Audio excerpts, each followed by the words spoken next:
も突き抜け Fly away 体中に広がるパノラマ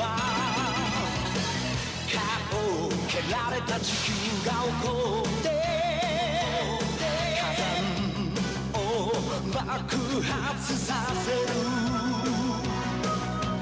溶けた氷の中に恐竜がいたら玉乗り飛行みたいね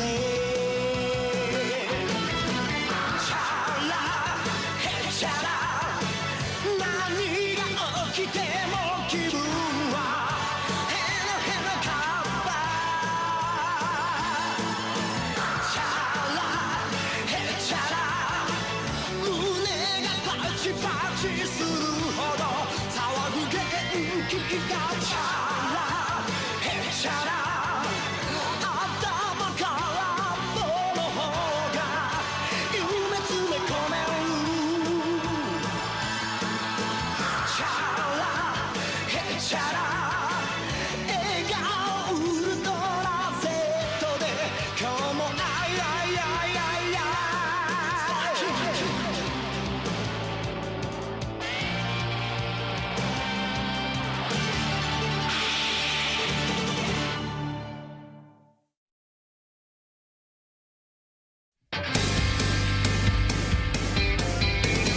だんだん心惹かれてくその眩しい笑顔に果てない闇から飛び出そう Oh my heart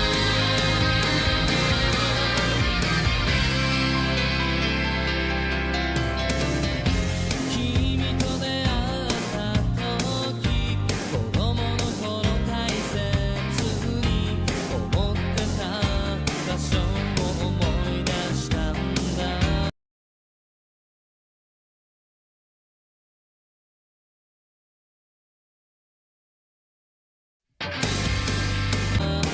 僕と踊ってくれないか光と影のワイングロ今でもあいつに夢中なの少しだけ振り向きたくなるような時もあるけど愛という希望誇りを持って戦うよだんだん心惹かれてくこの星の希望のかけらきっと誰もが永遠を手に入れたい全然気にしないふりしてもほら君に恋してる果てない闇から飛び出そう Hold your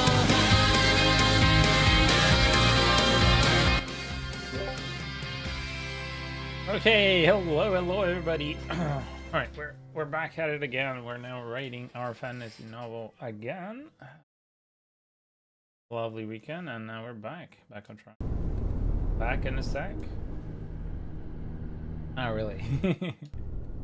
Okay, anyway, so the last thing that we'd finished was a scene where we're just was it a scene actually? Let me check. So what I'll do is I'll reread. So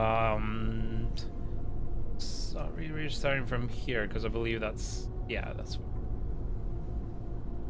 Okay, hope everybody's having a wonderful day and you had a wonderful weekend. Let's go at it. So, it took a while for the dust to settle in the small space that they now inhabited. Luckily, their torches hadn't given out after the explosion, but still, it and the subsequent collapse had left a heavy patina on the stone, dust and more on the surface of anything around them, including their clothing. Their faces and hair were also covered in it, leaving them coughing harshly. The blast had followed. The blast that followed had knocked them off their feet, but Maurice and Helena quickly regained their footing and went after the remaining monsters who lay about, scattered, almost aimless, and stunned. It took them a good few minutes to clear the space and to check that none of them had survived, and then the two of them had headed back to Jin and Lena. "Are you alright?" asked Maurice, his eyes still darting around the dark, checking for any monsters might have made it past the collapse. "The fine, alright," said Jin after coughing, trying to clear his lungs. I'll say harshly, and show not tell. He proceeded to check on Lena, who seemed to have passed out. He placed 2 fingers on her side of her throat. Her pulse is fast but weakening as we speak. I think she'll be lost to us if we don't get her to a healer soon. He expertly continued checking on her, but then she stirred and said, "I'm not leaving here until we find Charles." Her voice was much fainter than before, but still quoted her tone. "I can't leave him here." In the torchlight, Helen could see a shine in her eyes. But the guard quickly blinked it away and tried to stand using Jin as support. "I don't think you should do much moving," said Jin. "Are you a doctor or a healer by any chance?" asked Maurice. "You seem to know a thing or two about all things." "But I love to learn new things, and I've studied many sciences," replied Jin, eyeing away from the torchlight. But Ellen could definitely tell was a blush on his pale face. "I'm afraid that the more you move, the more the poison will course through your body and take its toll quicker," continued Jin. "We should find a way out of here quickly. I can carry you on my shoulders, if that's alright with you, miss," he said, whilst the tip of his ears turned red. "Will you—" Lena stopped and hunched over as she brought her good hand to her stomach and rested on the ground. She quickly wiped her mouth with the back of her hand and stood upright again. "Will you both cut it out with the miss thing already?"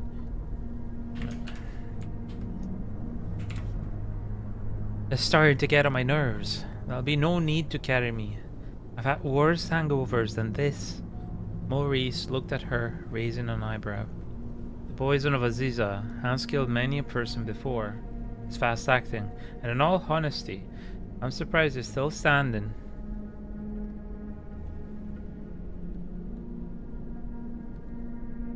"If we don't get you to the inn and administer the antidote, you'll surely die."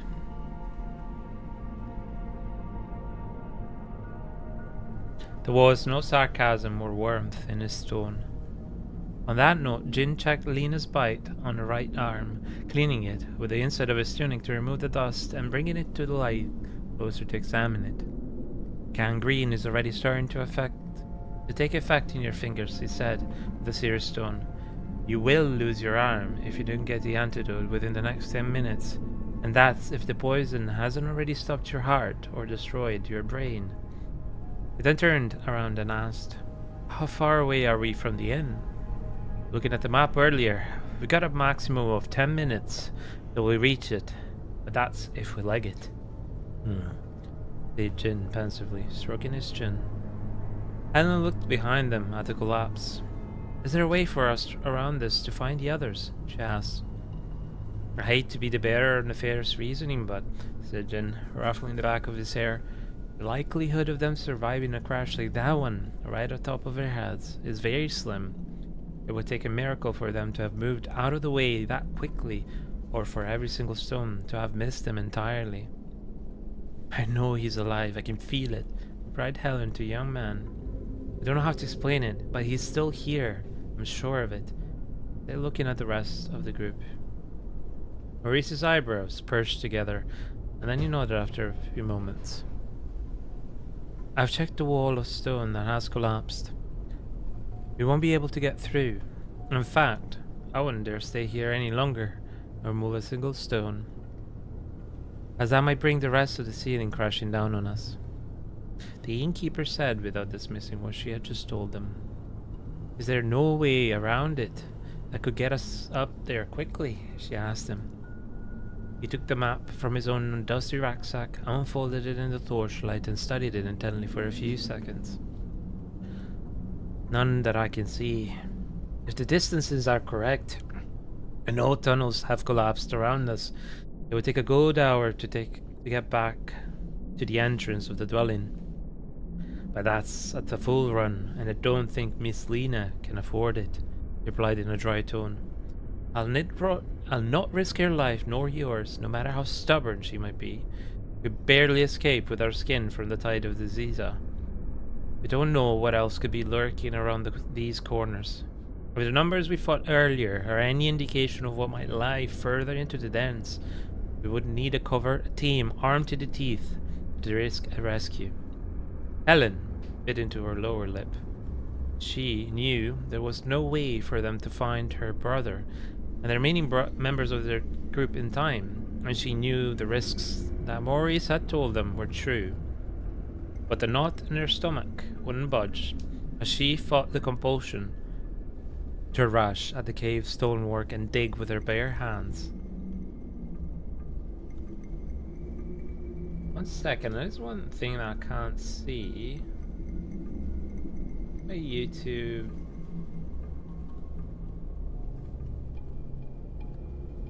YouTube. Oh, that's the canvas. Okay.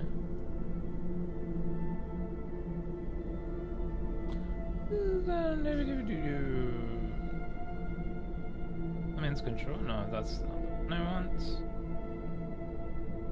That's strange. I should have a YouTube widget. Not showing me anymore, but that's okay.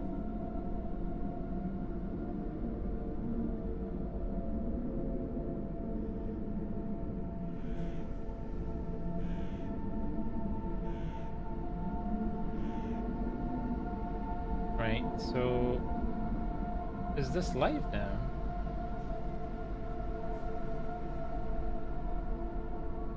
Why is it not going live? I don't understand. Oh, honestly, it went on the wrong one. I don't understand how this is working.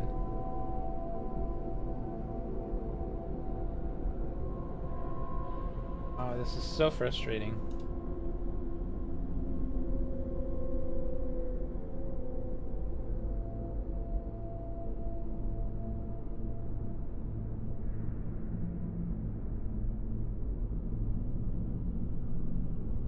So frustrating. I set up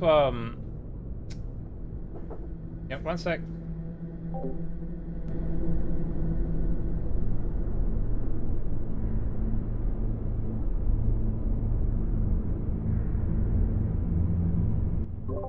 Right, so I set up a whole shebang of things and then it's not worked, so I don't understand why that's not worked. This is very frustrating.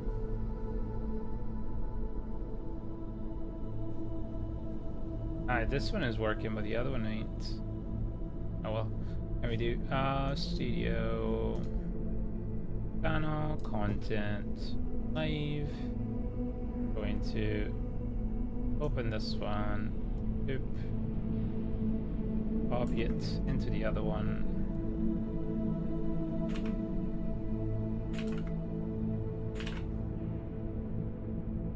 In.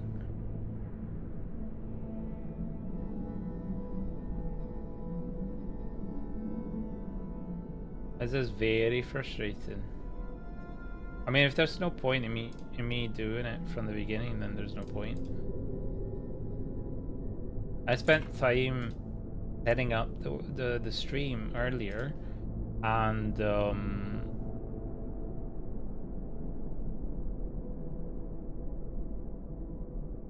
I had of YouTube, basically, and I set up the thumbnail, I set up everything to go live, and then I went live and it hasn't picked up the correct one. It has created a whole other stream altogether.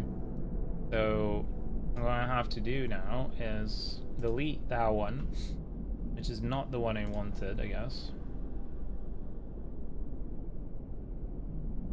and make this one.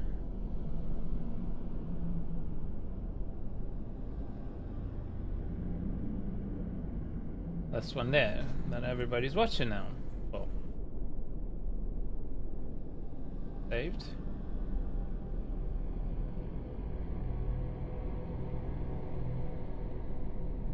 Right. Yeah, that's working now.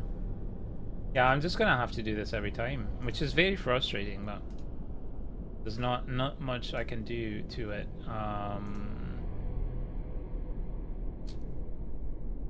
Not my happiest of things to do, but what can we do in the end? Doesn't want to work, so we're gonna have to do it this way every time.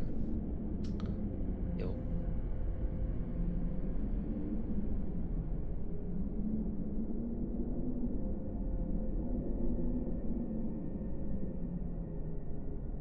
And right now I should go to my channel. I do apologize that I'm doing it on YouTube.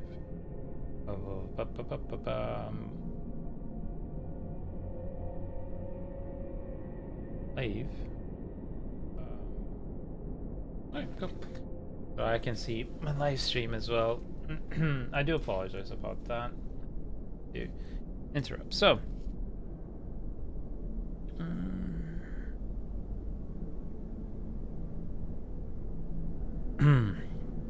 Lena looked at as if she was about to say something, but then her body fell forward as she lost consciousness. Jin managed to grab hold of her before she hit the ground and said, "Do you have any magic that could help still the poison's progress? The more we linger here and discuss things, the less time she has," he hurriedly said, looking at the innkeeper.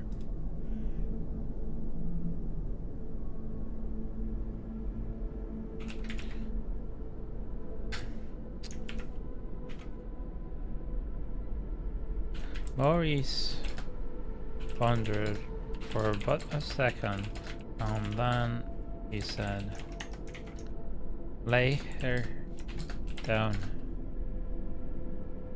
gently," as he placed his coat on the ground to cushion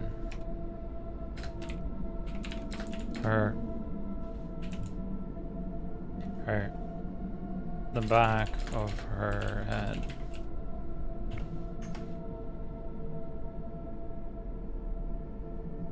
Helen, please keep a watch over us.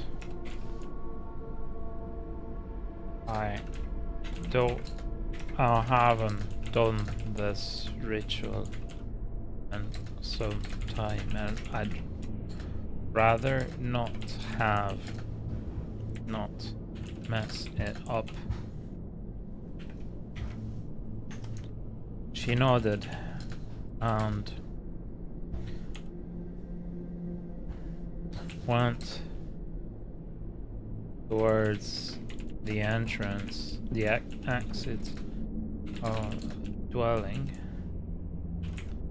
The only part she could think more they could come from, and took a stance, straining her ears to hear past the silence of the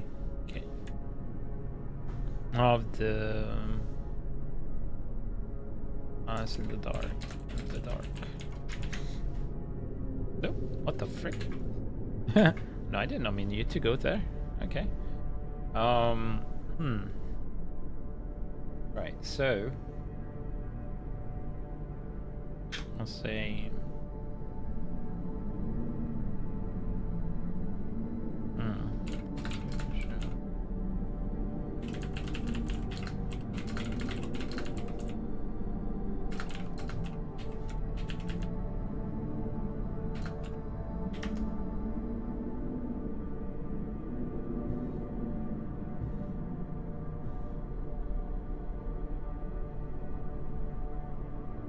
will that work? Sorry. We do have a chat box. Chat box being... No.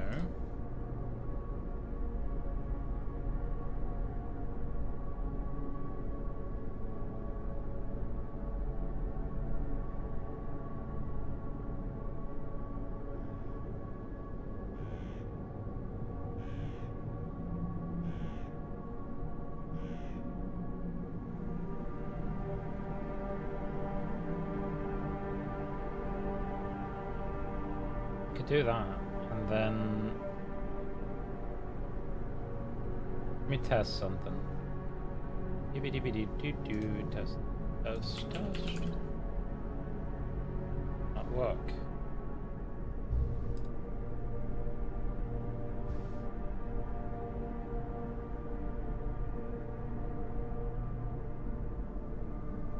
I'm not even getting my chat, multi-chat working. Refresh.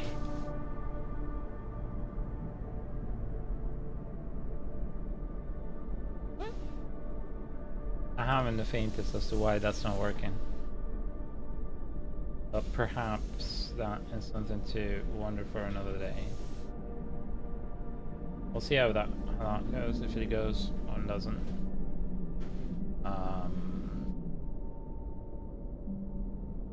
Where's my stream elements? Perhaps it's in there. Could. Streaming tools, overlays, all overlays. What? Not showing me my overlays. There you are. Chat box, edit.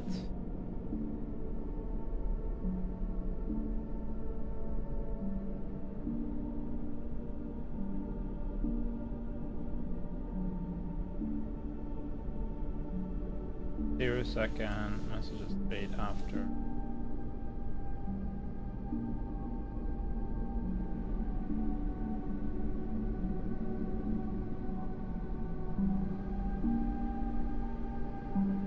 Opacity, width, height, let's do 200. Those contact settings. That should work. Right. And then I go again to Google. What I Google? I put my goggle.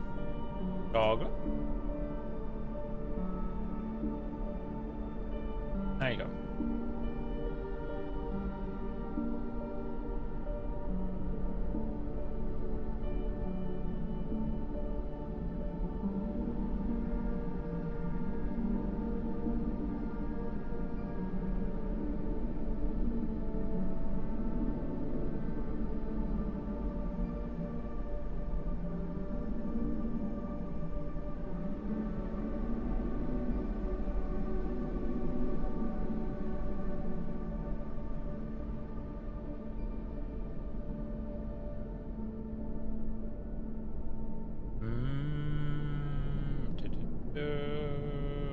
Is already it's part of it.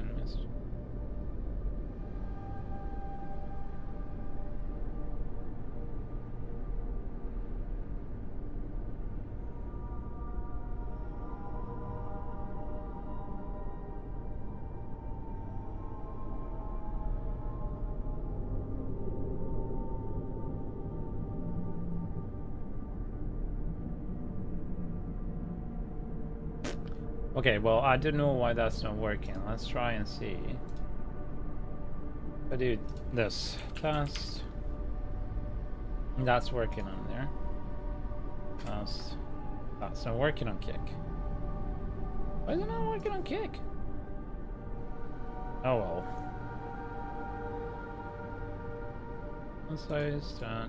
Yep, supposed to be working. Maybe it's not showing my writing on Kick. I'm the broadcaster. What's annoying is I can't see the multi-chat at all. The chat box, can I?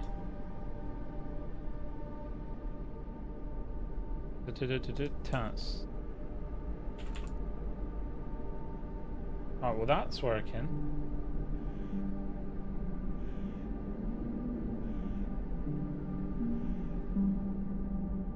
That's disappearing. So that's working. The chat widget is working. I'm gonna need to make it smaller.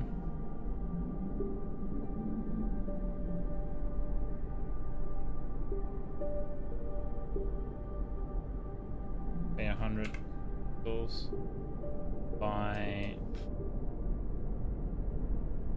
150? Nah. It's about 250. 250.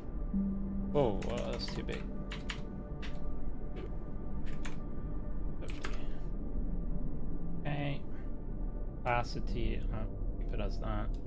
50%. Okay.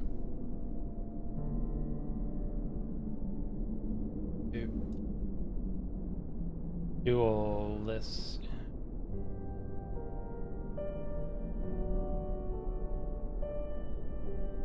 Perhaps actually making it wider would be a better idea.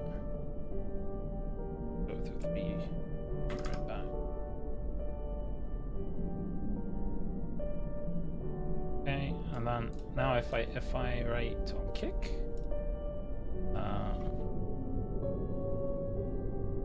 I'll create an account, right?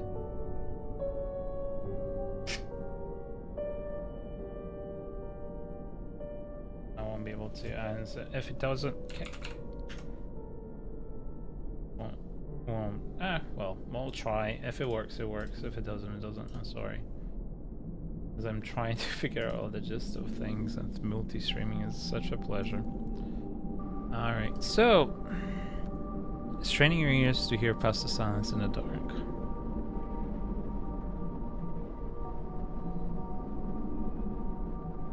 Maurice kneeled beside the now limp form of Lena.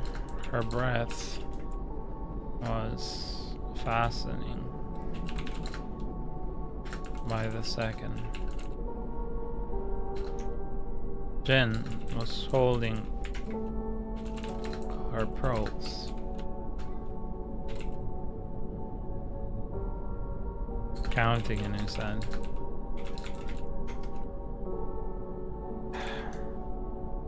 You'll have to let go of her, lad.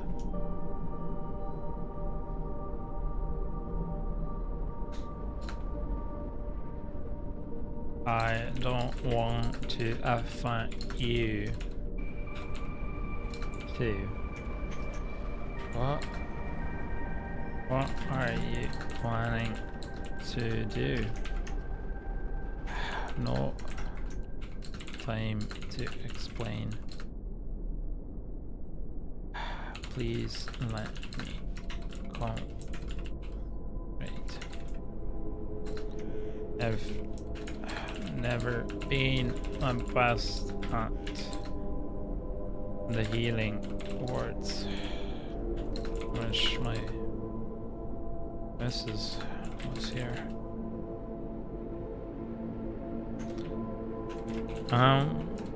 With that, he placed both palms in front of his chest and a prayer. He looked as if he were praying for a bit, but then he slowly distanced them inch by inch, and a bluish ball of light started forming at the center, right over his chest.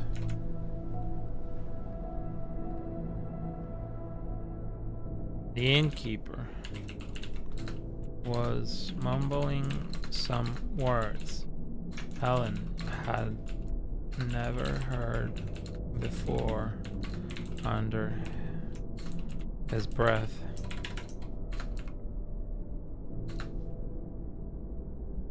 And as each second passed, the words got quicker, and so did the light grow.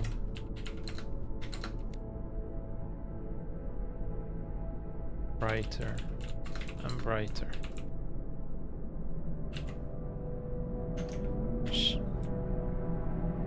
Jin and her were staring mesmerized at the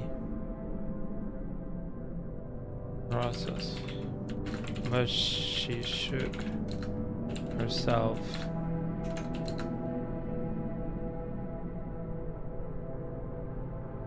into focus when she heard a noise coming from clanking of stone. Clanking? With a K, right? Yeah. Stone. Right behind them. She focused. She turned her torch around and inched slowly. It was only another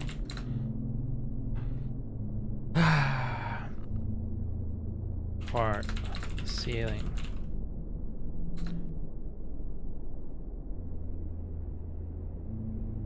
But she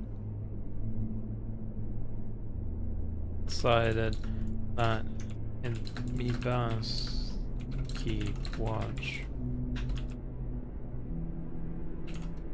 Her senses sharp rather than pay attention to what Maurice was doing, and went back into form, looking at darkness around them, trying to analyze. Her eyes focused and darting left and right around them. Jen, on the other hand, was studying the process intently. His gray blue eyes. Yeah, I know.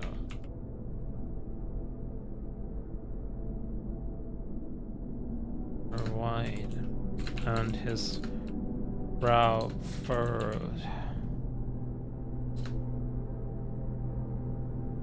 As he took in the whole scene, studying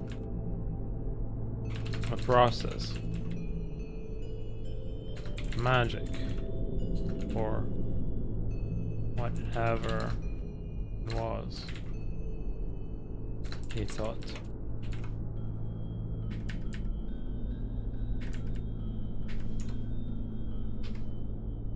Actually, let's do it this way.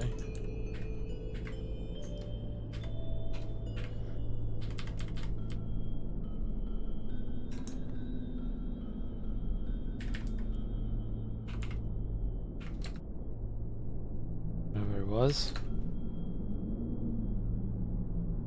that can heal.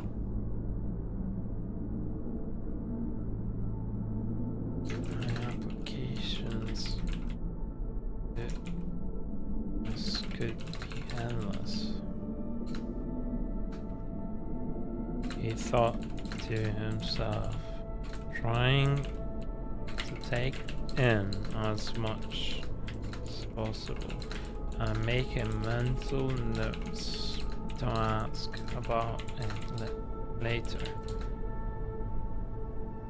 to their guide if there ever was going to be later.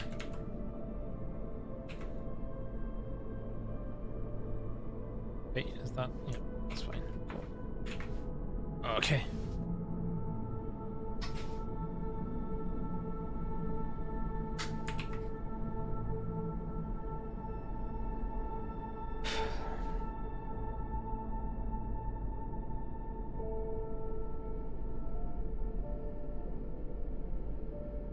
all of a sudden, Lena went as stiff as a board, and her eyes opened wide. Her face contorted in a mute scream. Her back started arching.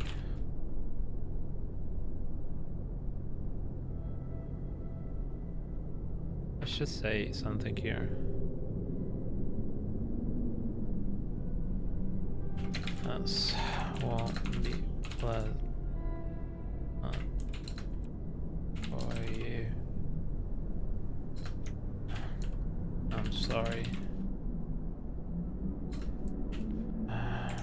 The innkeeper sad to work. Marching off the ground, and then her whole form levitated about and from the dusty floor. Mesmerized, Jin couldn't take his eyes away from her face.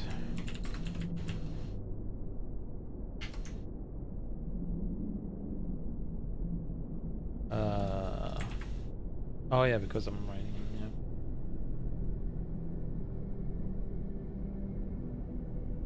yeah. Alright, what? Point did I start?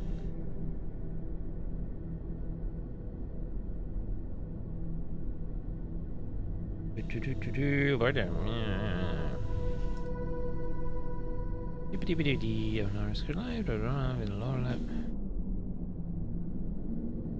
Here. It was right here that we stopped, so innkeeper. So this would be here. That's right.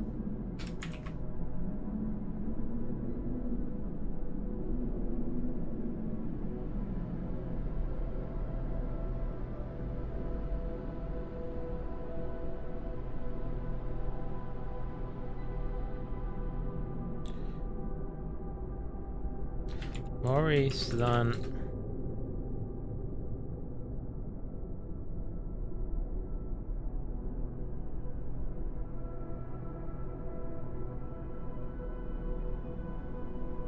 Maurice's hands made symbols, no symbols, and shape of two L's.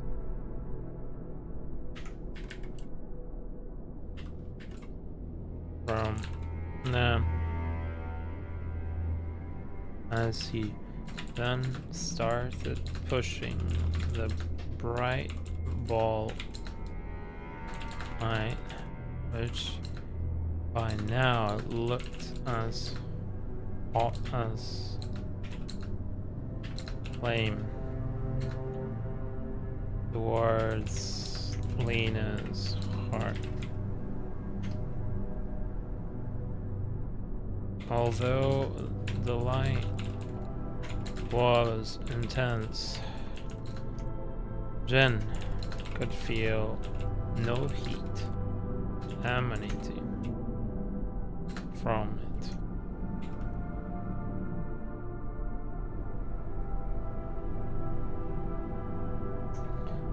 Eyebrows as high as his head allowed.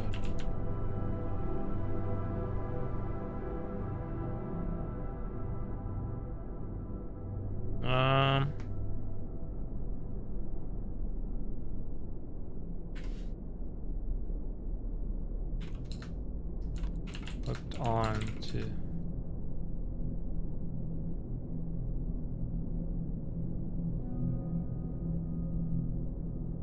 that, although he could feel no heat emanating from it. In the last seconds, the ball entered the now fully arched form of Lena.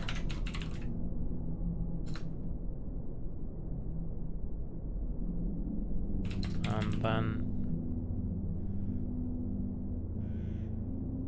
she fell back down onto the ground. Eyes open, mouth, eyes and mouth still frozen in that wordless scream. In the dark, the torch light, Jin saw a filament or type or what he thought to be a string come out of her mouth, dark and luminescent.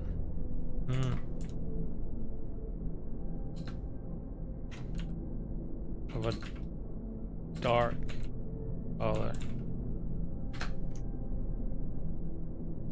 It shone. It reflected the light, or light dancing, the flame light dancing as it swirled upwards, and Jin gasped, realizing that it was liquid.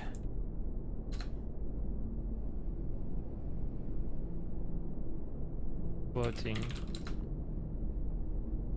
further and further upwards? Yeah. Yep. This is gonna sound shit when I read it probably, but just need to get the scene done and then we'll try and fix it after.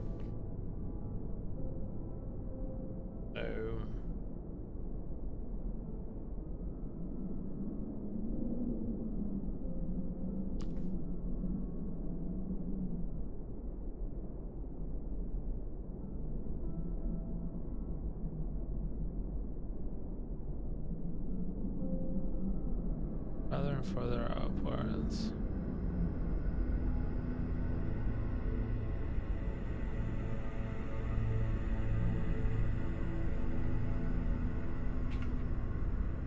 Okay. Mine button the flame to poison, but I won't be able to hold it much longer.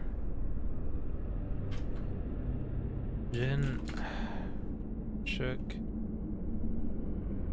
himself out of stupor and looked at their guide's face for the first time since the process had begun, and saw Maurice's face contorted in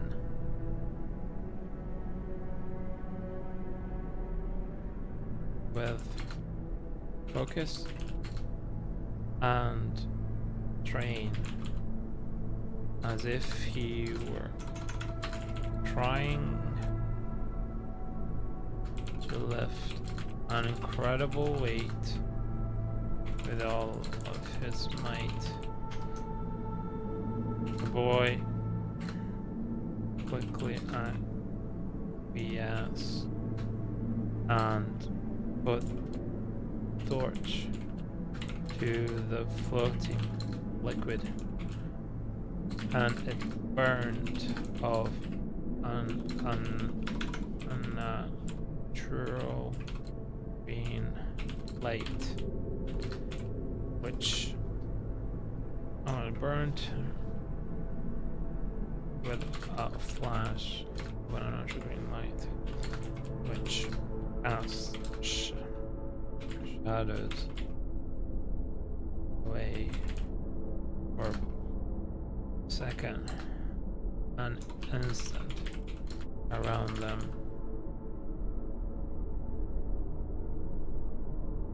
With that, Maurice slouched and start and breathe heavily. Lena form was now quiet, was now peaceful. Her face and mouth, his face and what looked like a slumber.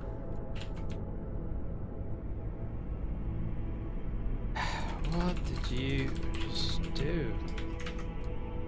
Claimed Ellen as she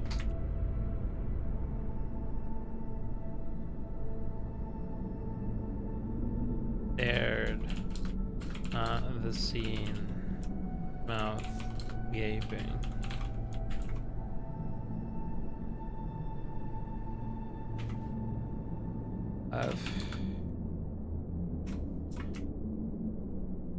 Panting heavily, man took a flask out of his back and drank greedily drank from it. Greedily drank from it.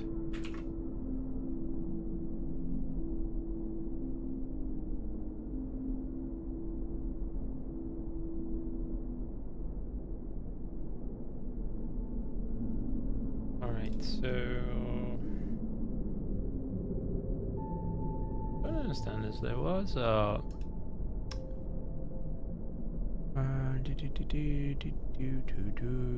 scene.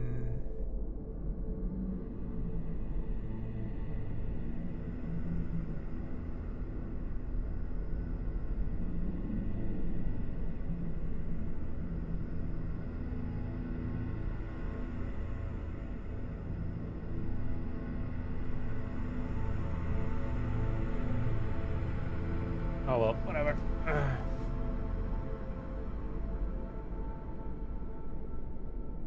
Alright, so yeah. Bare hands. I'm gonna put the mark here so I'll remember where we began, because it's a bit hard otherwise. And I'll be right back. I just need to go to the toilet.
Okay, we're back. So let's reread a little bit of what we've just written. Let me just double check how much it's been. I think it's barely 500, no? Yeah, 744, okay. Just a bit more than I expected. So, do you have any managers that could help stem the poison's progress? The more we linger here and discuss things, the less time she has. You hardly said, looking at the innkeeper. Maurice pondered for but a second, and then he said, "Lay her down gently," as he placed his coat on the ground to cushion the back of her head. "Helen, please keep a watch over us. I haven't done this ritual in some time, and I'd rather not mess it up." She nodded and went towards the exit of the dwelling, the only part that she could think more Ziza could come from, and took a stance, straining her ears to hear past the silence in the dark. Maurice kneeled beside the now limp form of Lena. Her breath was fastening by the second. Jin was holding her pulse, counting in his head. Nodding along, let's just say. "You'll have to let go of her, lad. I don't want to affect you too." "What are you planning to do?" "No time to explain. Please, let me concentrate. I've never been the best at healing words. I wish my missus was here. This won't be pleasant for you, Lena. I'm sorry."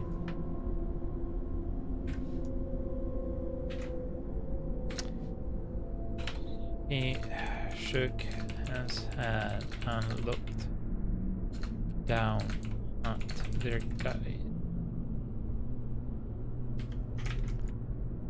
"I'm sorry," the innkeeper said as he got to work.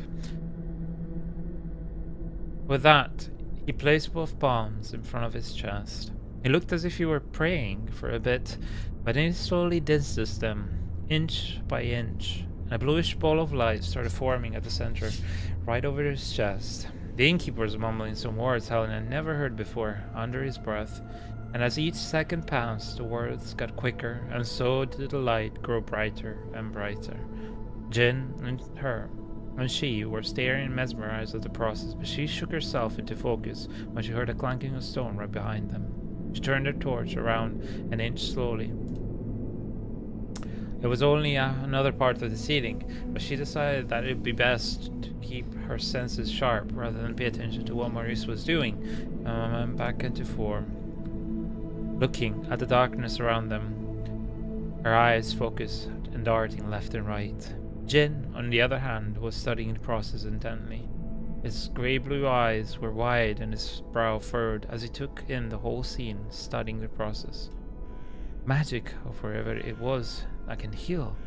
The application of this could be endless, he thought to himself, trying to take in as much as possible and making mental notes to ask about it later to their guide, if there was ever going to be a later. What? All of a sudden, Lena went as stiff as a board and her eyes opened wide, her face contorted in a mute scream. Her back started arching off the ground, and then her whole form levitated about a hand from the dusty floor. Mesmerized, Jin couldn't take his eyes away from her face. Maurice's hands made the shape of two L's as he then started pushing a ball of light L's with two fingers and moved the palm towards her. The shape I'm seeing is this, like that. It's really hard to describe this kind of thing though. I don't know how, but it's fine. I'll figure it out when the second draft. I think it's gonna be okay for now. But as he then started pushing the bright ball of light, which by now looked as hot as a flame, towards Lena's heart, with eyebrows as high as his forehead allowed, Jin saw that although the light was intense, he could feel no heat emanating from it. In that last second, the ball entered the now fully arched form of Lena, and then she fell back down onto the ground, her eyes and mouth still frozen in the wordless scream. In the torchlight, Jin saw a filament, or what he thought to be a string, come out of her mouth No. No, dark color. There you go. It reflected the flame light dancing as it swirled upwards. And then he gasped. Realizing that it was liquid, floating further and further upwards. Would you mind putting the flame to the poison, lad? I won't be able to hold it much longer. Jane shook itself out of stupor and looked at their guide's face for the first time. There, at the man's face. Man's face. For the first time since the process had begun, Summary's contorted with focus and strain, as if he were trying to lift wow, the hell happened here when I was typing? An incredible weight with all of his might. The boy quickly acquiesced and put the torch to the floating light, and it burned with a flash of a natural glowing light, which cast shadows away for an instant around them. Casting, yeah.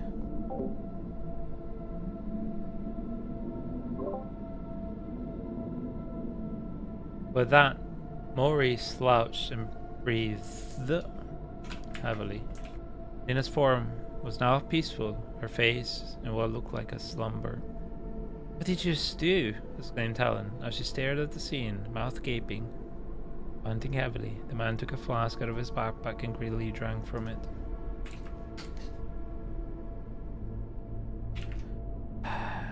Well, the man picked up, said once his breathing started calming down.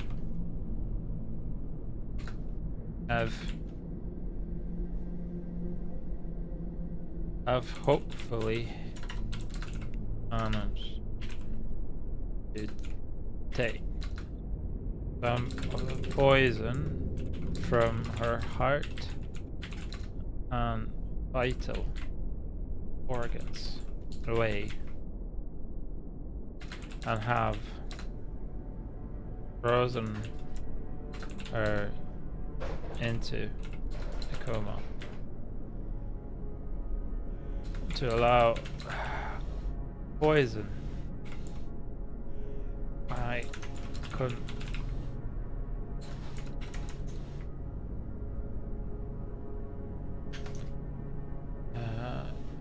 Is she going to be better now? She asked. Maurice. How do you say shrugged his shoulders and then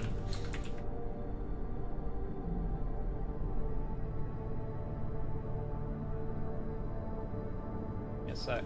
Just wanted to check something.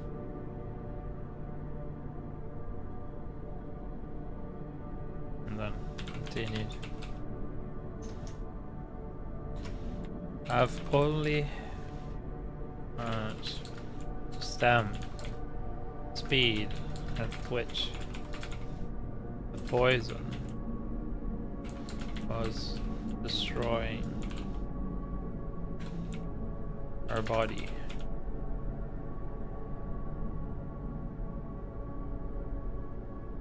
And her state will allow for the remaining poison to slowly affect her rather than run as rampant as before. Proceeded to look at Lena on the floor.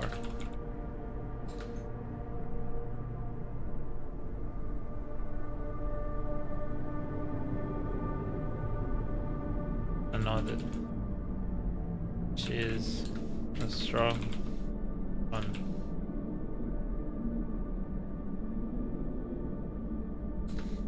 she's outlived a lot other people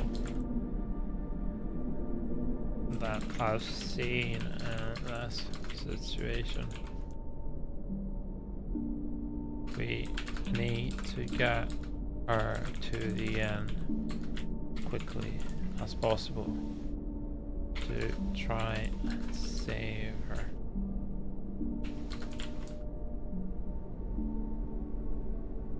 Do you mean that she could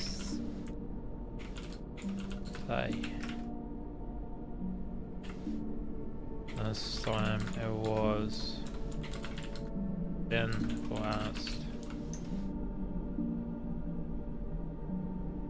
It's all up to her and to chance. Being keeper wide.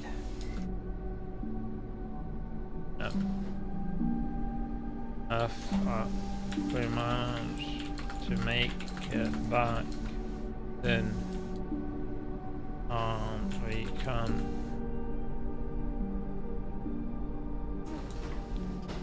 she might have a chance, but I don't know if we'll be able to save her arm at all.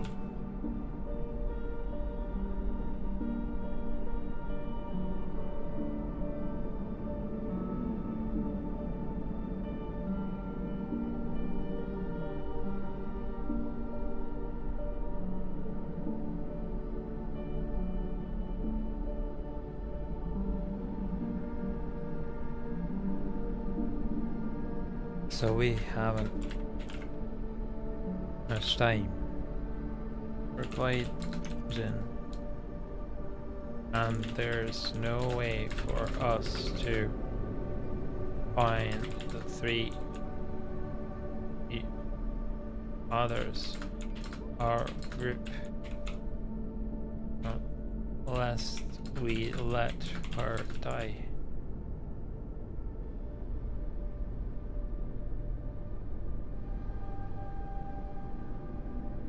I'm afraid so. Despite her wanting to give her life away, try and find the others. Barrels.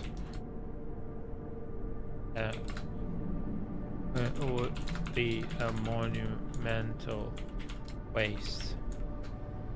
I believe we should just. We haven't more time to discuss.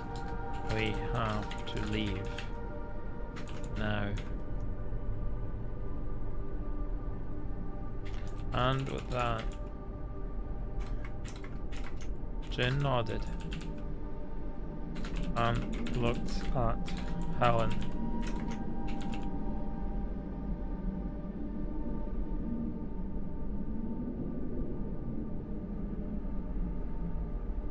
I know you love Hawk very much, and I care about him deeply, as I've gotten to know him quite well, or I thought in the past month here. He said to her, but you staying here isn't what he'd want. He would want you to be safe. The sooner we get back to the inn, the sooner we can come back and search for them.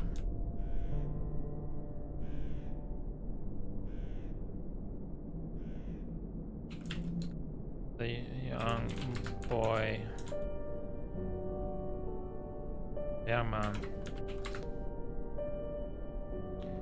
pushed a tentative smile.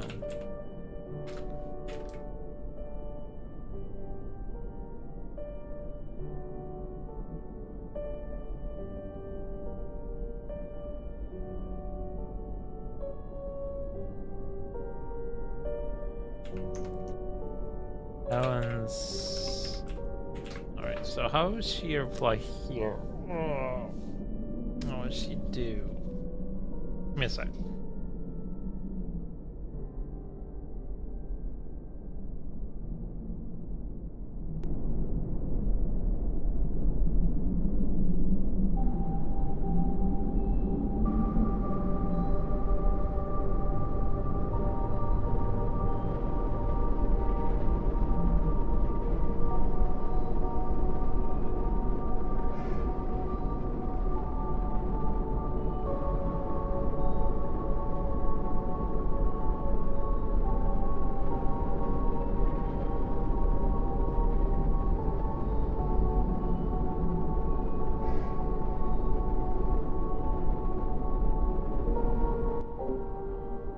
Face hardened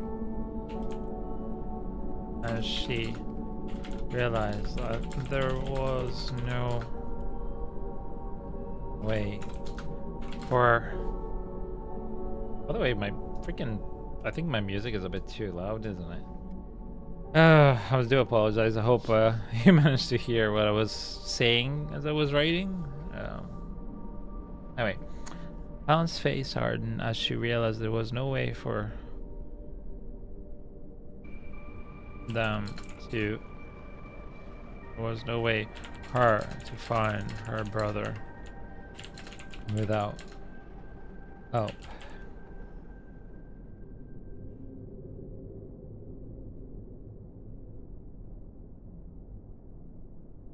Although her heart told her to throw caution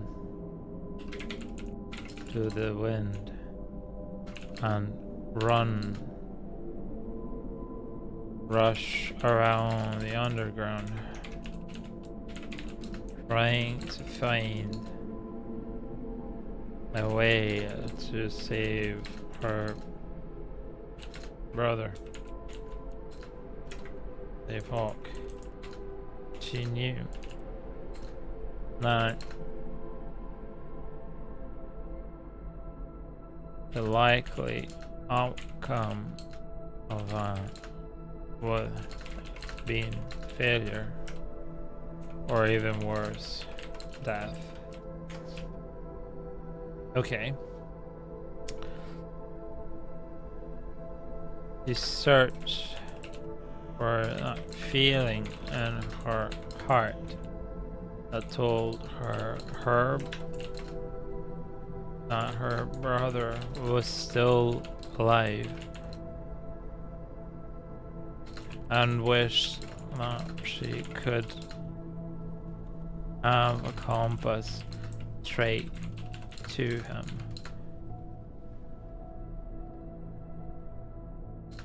To pull her straight to him.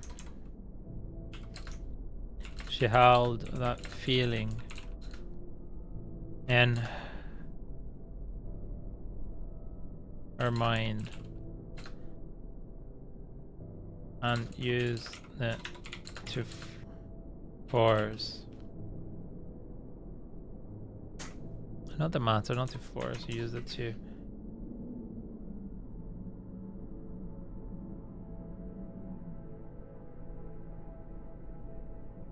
make the correct decision.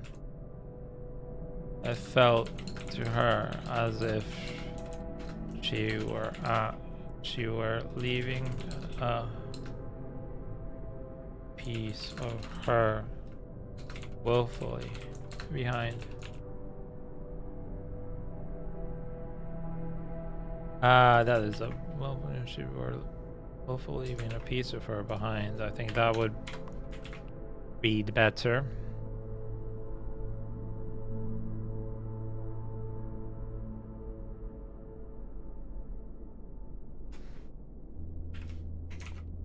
All right. Let's go then.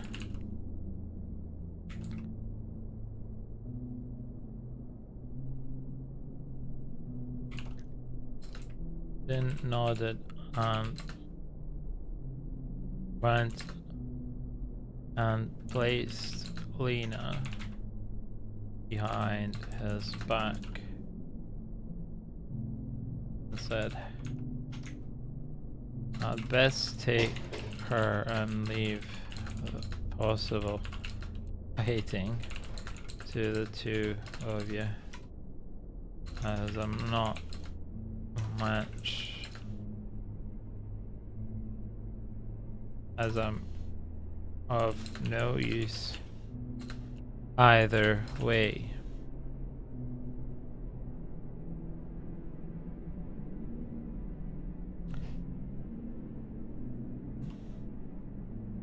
Horace got off his knees.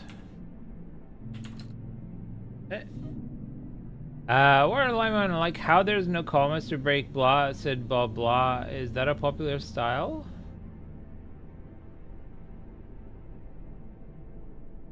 Welcome to the channel, by the way.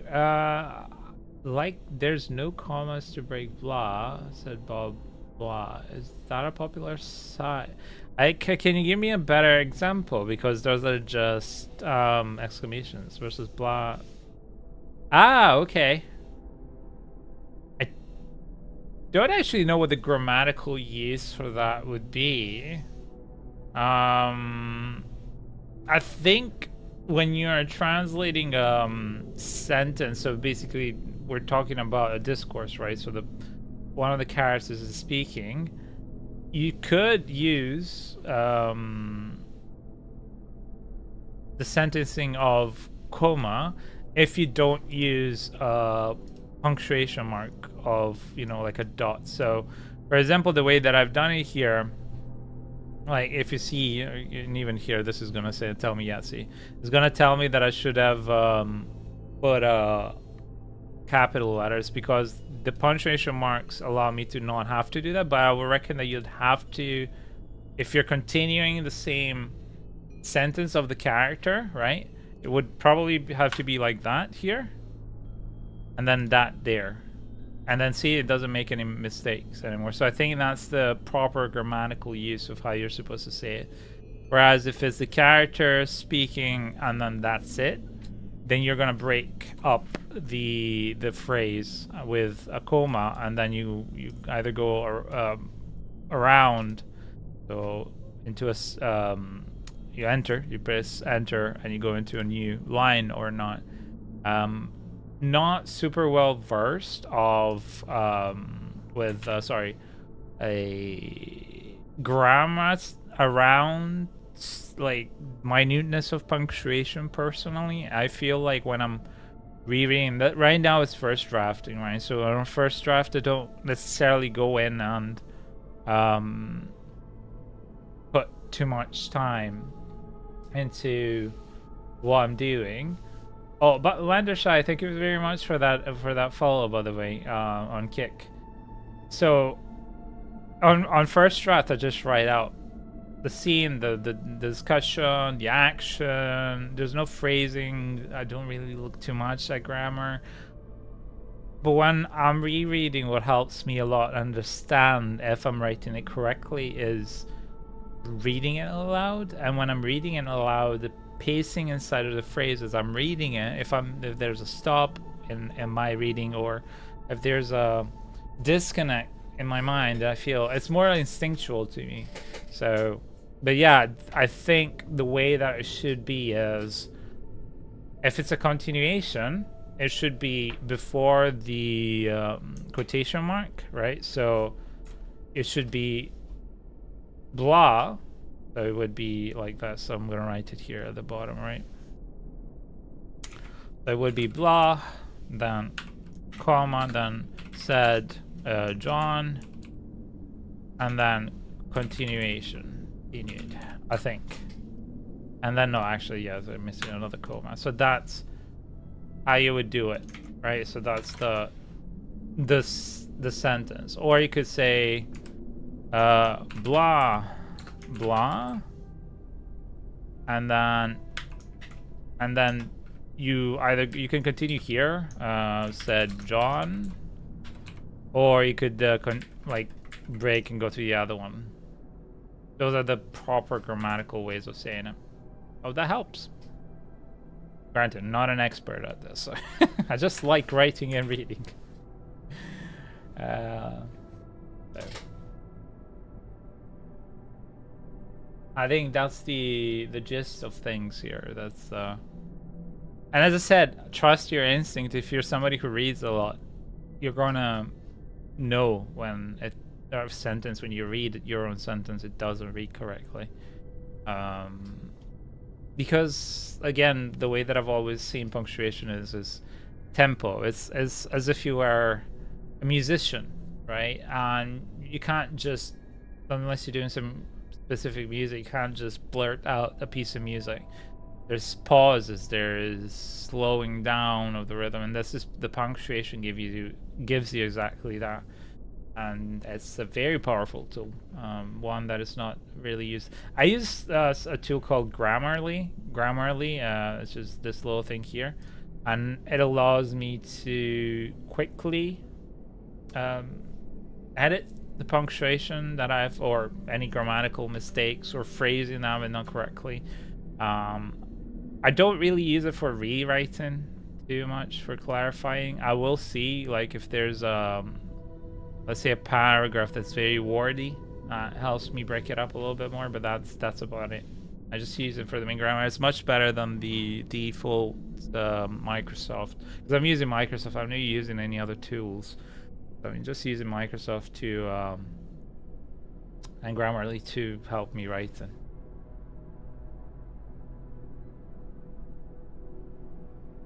And yeah, that's it.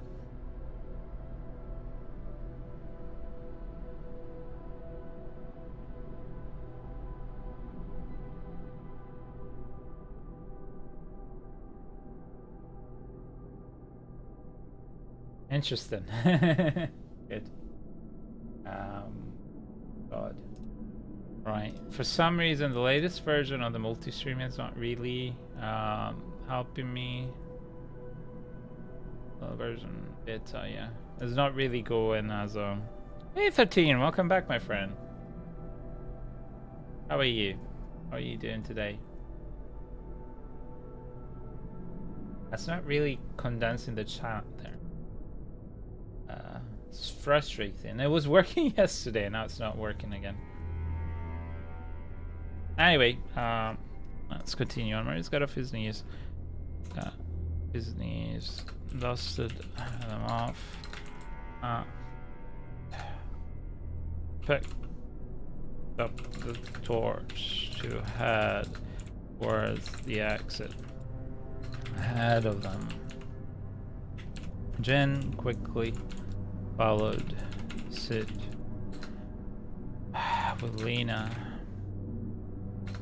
on his back, her arms crossed on his chest. Alan out of the rear held the crashed stonework.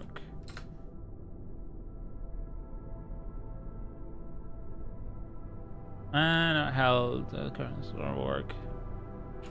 And I held her in a view, oh yeah, in her sight. One last time. And with the will of with all the might she had in her, pushed the feeling she was abandoning her brother behind, and turned and left the dwelling. Okay. Right, so what are you up to today, 13? What have you been up to on the weekend? You have a good weekend? This is so frustrating, this thing. Don't quite understand. I was working just fine. I need to reboot multi-chat. Anyway, I'm gonna have to like shut off the stream at one point because if I'm changing the stream to game later, well, actually it's gonna be soon because it's 2 o'clock. I'm gonna need to go to break for food. I'll have to break and see. I hope it'll be fixed, and that's gonna help.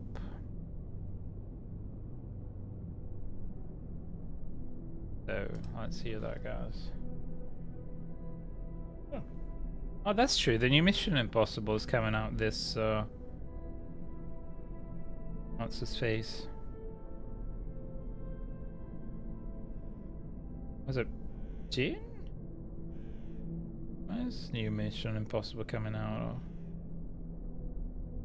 Frame.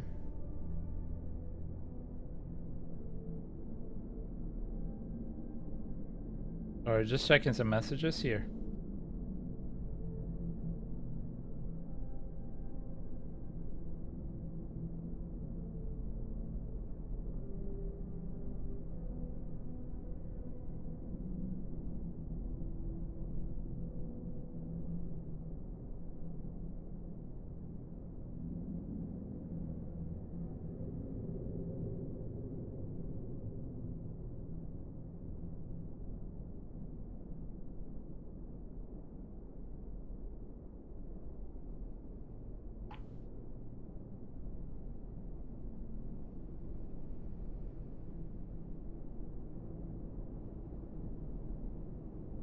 Sorry guys, I'm just replying to my wife.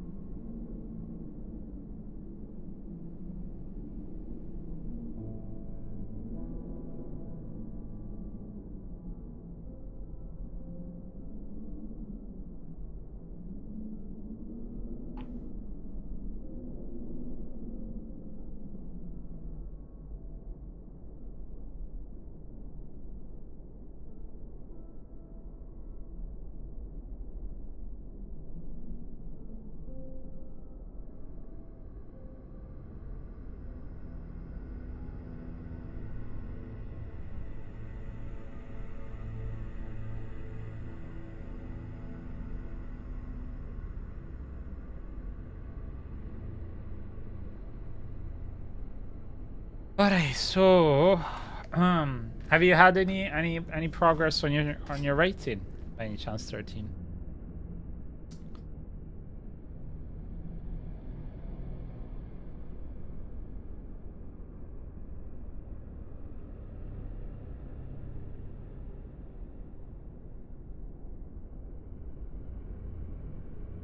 Alright, so let's reread this whole thing that we've written today. Let's check. Have I managed to hit 1,000? Very nice. It's 1,000. Hey, 1,300! Holy moly! I didn't think I wrote that much.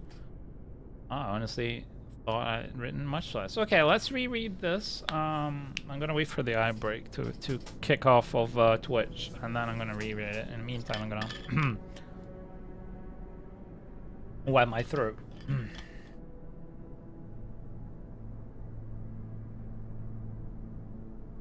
Right, so we're back. So I'm gonna reread this and then probably close the stream for, you know, the amount that it takes me to make some food, and I'll be back with another stream. I have to break the stream up because I need to try and I've been multi-streaming, so I need to try and reconnect the stream on YouTube to the other stream, because this is, you know, writing and there's another one.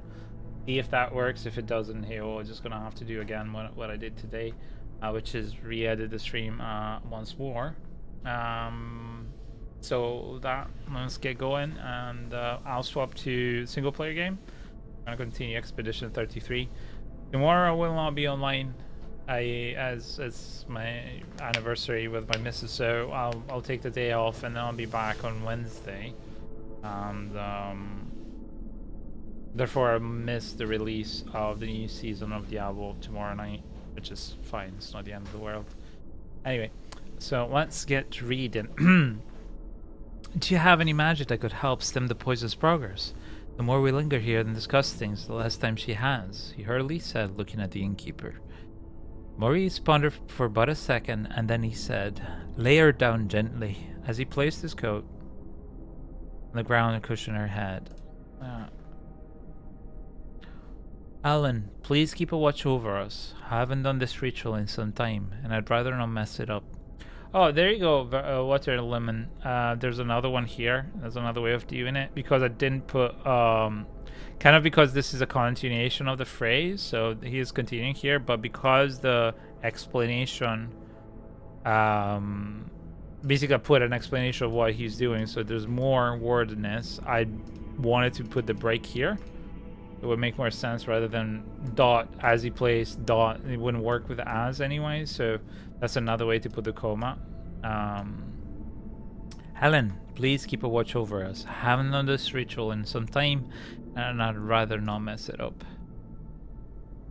She nodded and went towards the exit of the dwelling, the only part that she could think Morziza could come from, and took a stance, straining her ears past the silence in the dark.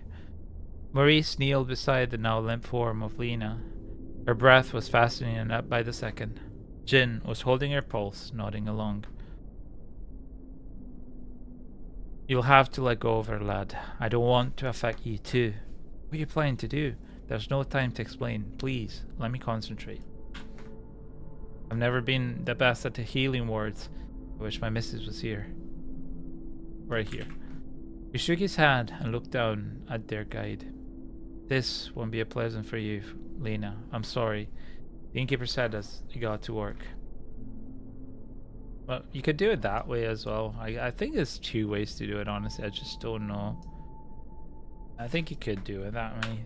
I think it's so long as you have the coma, you could do it that way and that way, realistically.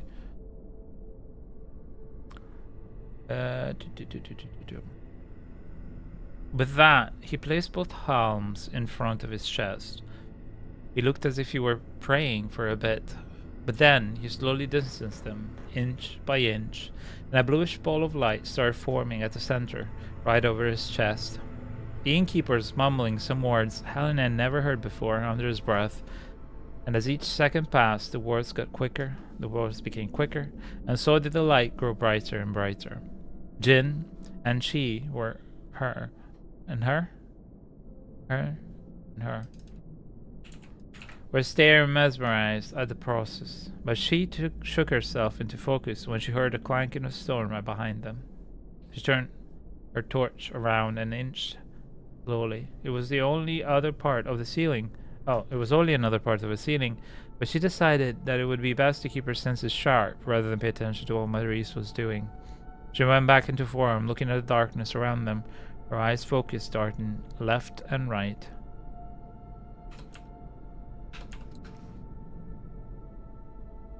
Jin, on the other hand, was studying the process intently.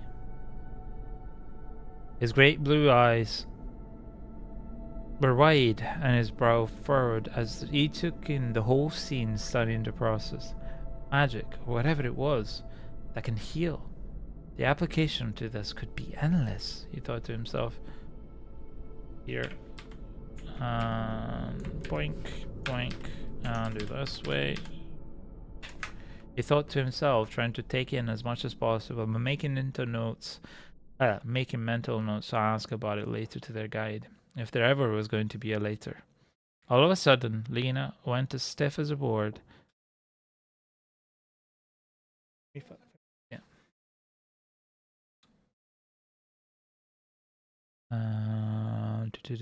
Where is it? Stiff as a board. And her eyes opened wide, her face contorted in a mute scream. Her back started arching off the ground, and then her whole form levitated above, a hand from the dusty floor.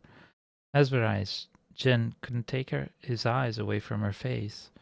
Maurice's hands made the shape of two owls with two fingers and moved the palms towards her, as he then started pushing the bright ball of light which by now looked as hot as flame towards Lena's heart. With eyebrows as high as his forehead allowed, Jin saw that although the light was intense, he could feel no heat emanating from it. In the last seconds, the ball entered the now fully arched form of Lena, and then she fell back down onto the floor, eyes and mouth still frozen in the wordless scream. In the torchlight, Jin saw a filament of dark color, or what he thought to be a string, come out of her mouth. It reflected the flame light dancing as it swirled upwards, and then he gasped, realizing that it was liquid, floating further and further upwards. Which I might put the flame to the poison, lad. I won't be able to hold it much longer. Maurice said, strain audible in his voice. Jin shook himself out of stupor and looked the man's face for the first time since the process had begun, and saw Maurice contorted with focus, as if he were trying to lift an incredible weight with all of his might. The boy quickly acquiesced and put the torch to the floating liquid. It burned with a flash of unnatural green light, casting shadows away for an instant around them. With that, Maurice slouched and breathed heavily. Lena's form was now peaceful, her face in what looked like a slumber. "What did you just do?" exclaimed Ellen as she stared at the scene, mouth gaping. Panting heavily, the man took a flask out of his backpack and greedily drank from it. "Well," the man said once his breathing started calming down, "I've hopefully managed to take some of the poison from her heart and vital organs away, and I've frozen her into a coma." "Is she going to be better now?" she asked. Maurice shrugged his shoulders and then continued. "I've only managed to stem the speed at which the poison was destroying her body, and her state will allow for the remaining poison to slowly affect her, rather than run as rampant as before." He proceeded to look at Lena's form on the floor and nodded. "She's a strong one. She's outlived a lot of other people that I've seen in this situation. We need to get her to the inn as quickly as possible to try and save her." "You mean that she could still die?" This time it was Jin who asked. "It's all up to her and to chance." The innkeeper replied, "If we manage to make it back soon, she might have a chance, but I don't know if we'll be able to save her arm at all." "Oh, we haven't much time," replied Jin, "and there's no way for us to find the others of our group unless we let her die." "Aye, I'm afraid so. The spider wanted to give her life away to try and find Charles. It would be a monumental waste.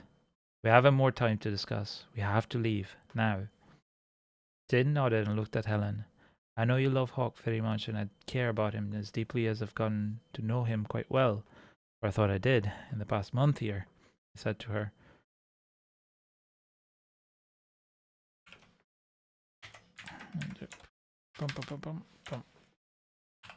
"By you staying here isn't what he'd want.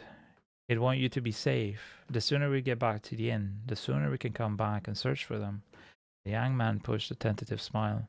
Helen's face hardened as she realized that there was no way for her to find her brother without help. Although her heart told her to throw caution to the wind and rush around the underground trying to find a way to save Hawk, she knew that the likely outcome of that would have been failure, or even worse, death. She searched for that feeling in her heart and told her that her brother was still alive and wished that she could have compassed straight to him. She held that feeling in her mind and used it to make the correct decision. To make her next decision. It felt like she was willfully leaving a piece of her behind. "All right, let's go then." Christ. Jin nodded and placed Lena behind his back and said, "I'd best take her and leave the possible fighting for the two of you, as I'm of no use either way." Maurice got off his knees, dusted them off, and picked up the torch and head towards the exit ahead of him. Jin quickly followed suit with Lena on his back, her arms crossed on his chest. Helen, at the rear, held the crashed stonework in her sight one last time, and with all the might she had in her, pushed the feeling that she was abandoning her brother behind and left the dwelling. Okay, cool. Guys, I'm gonna take a break here. I'm gonna be back later. Thank you very much. All right, and I'll see you in a wee bit. I hope you've enjoyed the stream for the writing this morning. And we'll be back for more later. Thank you for the follow at 11. See you soon. Bye.